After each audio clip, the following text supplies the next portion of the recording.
ప్రభునందు ప్రియ సోదరి సోదరులారా, ప్రభు అయిన యేసు క్రీస్తు వారిని ఆరాధించటానికి మనం చేరి వచ్చి ఉండగా, దైవ గ్రంథమైన బైబిల్లో నుండి మనము కొన్ని లేఖన భాగాలను మనం చదువుకుందాం. పాత నిబంధనలో ఒక లేఖన భాగం, అలాగే క్రొత్త నిబంధనలో ఒక లేఖన భాగాన్ని చదువుకుందాం.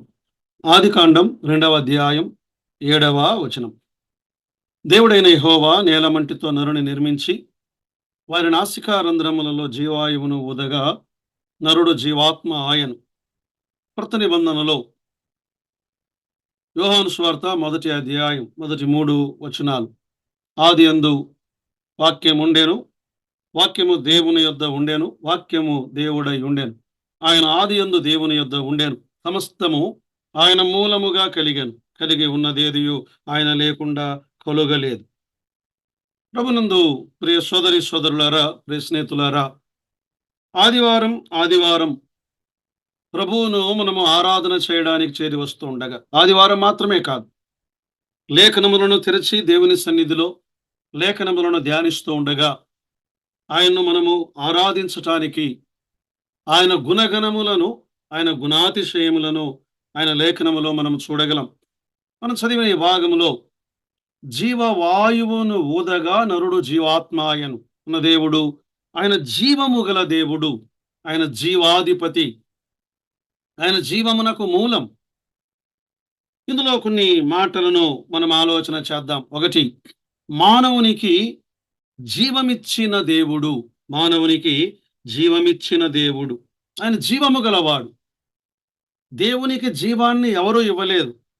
ఆయనలో ఆయన తనంతట తాను జీవము కలిగిన వాడై ఉన్నాడు. ఆయన జీవమునకు మూలమై ఉన్నాడు. మొదటి మానవుడైన ఆదామును నేల మంటితో నరుని నిర్మించి వాని నాసికారంధ్రములలో జీవాయువును ఊదగా నరుడు జీవాత్మ ఆయను అని మాట చూస్తున్నాం. దేవుడు మానవునికి జీవవాయువును ఊదాడు. దానికి ముందు, నరుని నిర్మించటానికి ముందు, నారిని నిర్మించటానికి ముందు, స్త్రీని కూడా ఈ నరునిలో నుండి ఒక ఎముకను తీసి నారినిగా ఆయన చేశాడు. ఆదాము హవ్వలను ఆయన సృష్టించక మునుపు వెలుగు కలుగుగాక అన్నాడు, వెలుగు కలిగింది. ఆకాశ విశాలము కలుగుగాక అన్నాడు, ఆకాశ విశాలము కలిగింది. నేల సముద్రములు కలుగుగాక అన్నాడు, నేల సముద్రములు కలిగాయి. సమస్తమును ఆయన నోటి మాట ద్వారా ఆయన సృష్టించిన దేవుడు. సమస్త జీవమునకు ఆయనే మూలం, సమస్తమునకు ఆయనే మూలం. కలిగి ఉన్నదేది ఆయన లేకుండా కలుగలేదు. మానవునికి జీవాన్ని ఇచ్చాడు. ఎలాంటి జీవం అది? యుగ యుగములు దేవునితో జీవించట కొరకు దేవుడు మానవుణ్ణి ఏర్పరచుకున్నాడు. అది యుగ యుగముల జీవం, తాత్కాలికమైన జీవము కాదు, నశించిపోయే జీవము కాదు. యుగ యుగములు దేవునితో ఉండగలిగే జీవం. అయితే ప్రియులరా, రెండవ మాటను మనము గమనిస్తూ ఉండగా, జీవమును కోల్పోయిన మానవుడు.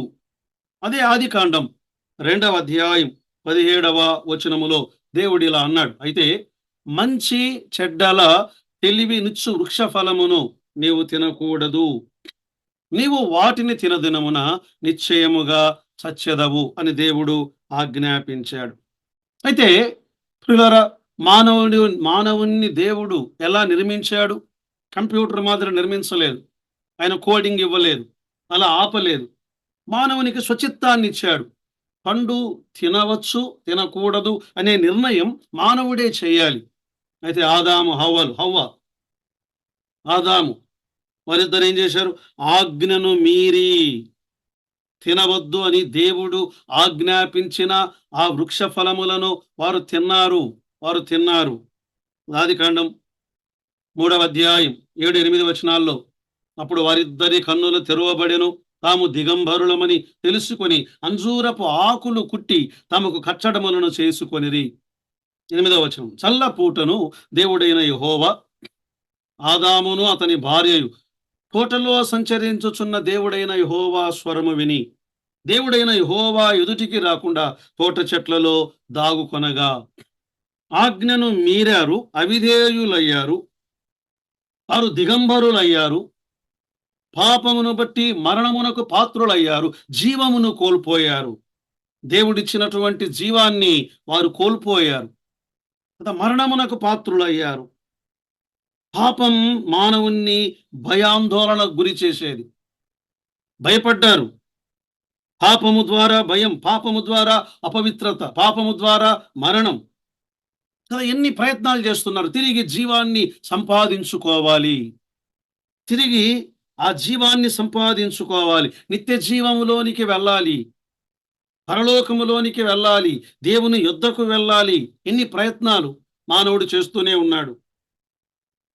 యెషయా గ్రంథం 64వ అధ్యాయం 6వ వచనములో, మేమందరము అపవిత్రుల వంటి వారమైతిమి, మా నీతి క్రియలన్నీ మురికి గుడ్డల వలె నాయను, మేమందరూ ఆకువలే వాడిపోతిమి, గాలి వాన కొట్టుకొని పోవునట్లుగా మా దోషములు మమ్మను కొట్టుకొని పోయెను. మా నీతి క్రియల ద్వారా తిరిగి మానవుడు జీవమును సంపాదించుకొనగలడా? నీతి క్రియల ద్వారా మానవుడు ఈ పాప భూయిష్టమైన చేతుల ద్వారా చేసిన క్రియలు, అవి నీతి క్రియలు కాగలవా? ఆ జీవము గల దేవుణ్ణి ఈ మానవుడు, మృతి నొందిన మానవుడు చేరగలడా? అయితే మానవునికి తిరిగి జీవమునివ్వడానికి ఏ జీవమును మానవుని నాసికారంధ్రములలో ఊదాడో ఆ దేవుడే ఈ లోకానికి ఆయన దిగి వచ్చాడు. మూడవదిగా జీవాధిపతి అయిన ప్రభు అయిన యేసు క్రీస్తు వారు.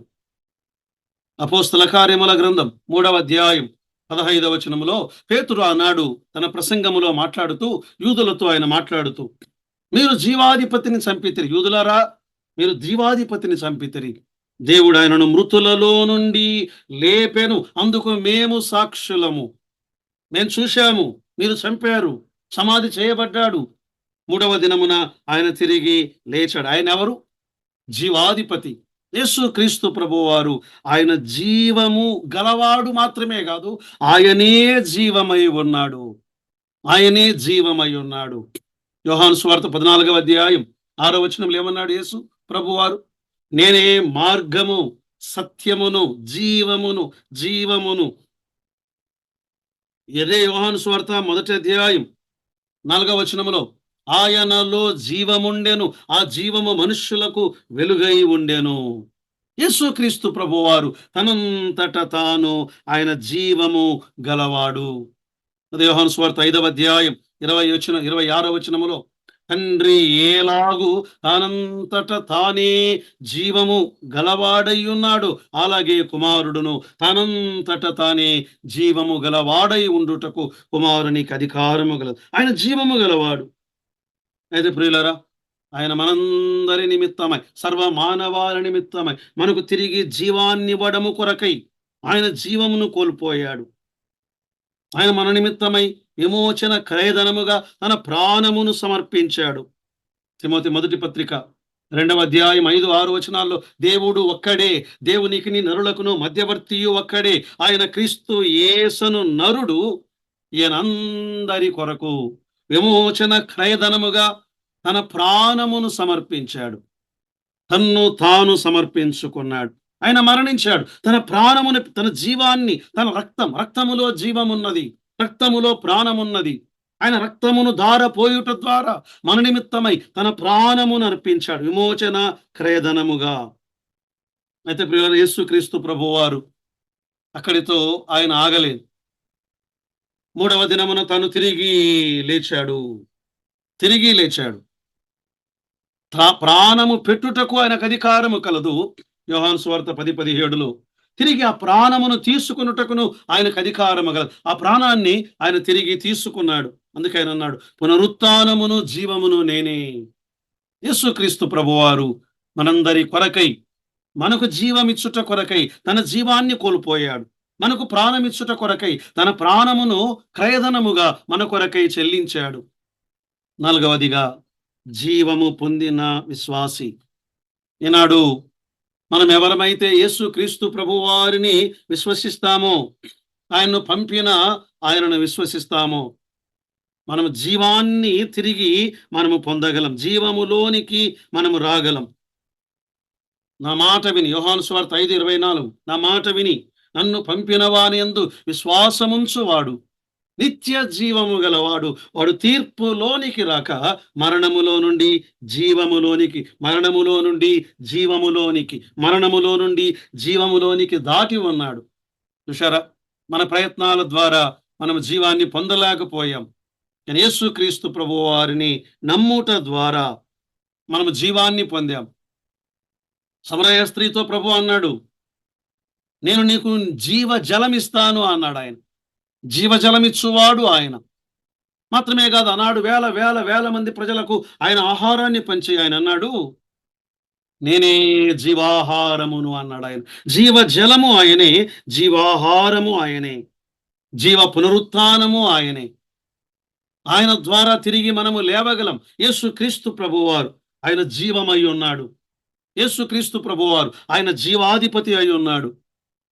యేసుక్రీస్తు ప్రభువారు ఆయన జీవ జలమై ఉన్నాడు. యేసుక్రీస్తు ప్రభువారు ఆయన జీవ ఆహారమై ఉన్నాడు. యేసుక్రీస్తు ప్రభువారు ఆయన జీవ పునరుత్థానమై ఉన్నాడు. యేసుక్రీస్తు ప్రభువారు ఆయన జీవపు ఊటగా ఉన్నాడు. ఆయన జీవపు వెలుగుగా ఉన్నాడు. ఆయన జీవపు మార్గముగా ఉన్నాడు. ఆయన జీవదాతగా ఉన్నాడు. ఈనాడు యేసుక్రీస్తు ప్రభువారిని నీవు నేను అంగీకరించగా ప్రియులారా, జీవ గ్రంథములో మన పేర్లు రాయబడి ఉన్నాయి. జీవ గ్రంథములో మన పేర్లు రాయబడి ఉన్నాయి. నిత్య జీవమును తిరిగి పొందాం. యుగ యుగములు ఆ దేవునితో ఉండే భాగ్యమును ప్రభు మనకు అనుగ్రహించారు. యోహాను సువార్త 5:24 ఇప్పుడే ఉన్నాం కదా. నన్ను పంపిన వాని యందు విశ్వాసం ఉంచువాడు నిత్య జీవము గలవాడు. మరణములో నుండి జీవములోనికి దాటి ఉన్నాం. ప్రియులరా, మరణించిన మనలను తిరిగి బ్రతికించిన దేవుణ్ణి మనం ఏం చేయాలి? జీవము కోల్పోయిన మనకు జీవమిచ్చాడు. నిత్య జీవాన్ని అనుగ్రహించాడు. దేవా, చనిపోయిన మమ్మను బ్రతికించావు. జీవాన్ని కోల్పోయిన మాకు జీవాన్ని ఇచ్చావు. నిత్య జీవాన్ని ఇచ్చావు. ప్రభువా, ఏమని ఆరాధించగలం? సమృద్ధి జీవాన్ని ఇచ్చావు. మేము ఏమి చెల్లించిన రుణస్థులమని ఈ నిత్య జీవాన్ని అనుగ్రహించిన జీవాధిపతి అయిన ప్రభు అయిన యేసు క్రీస్తు వారిని జీవము కలిగిన వారముగా ఆయన ఆరాధించటానికి పరిశుద్ధాత్మ దేవుడు మనకు కృపను సహాయమును ఆయన దయచేయును గాక. ఆమేన్.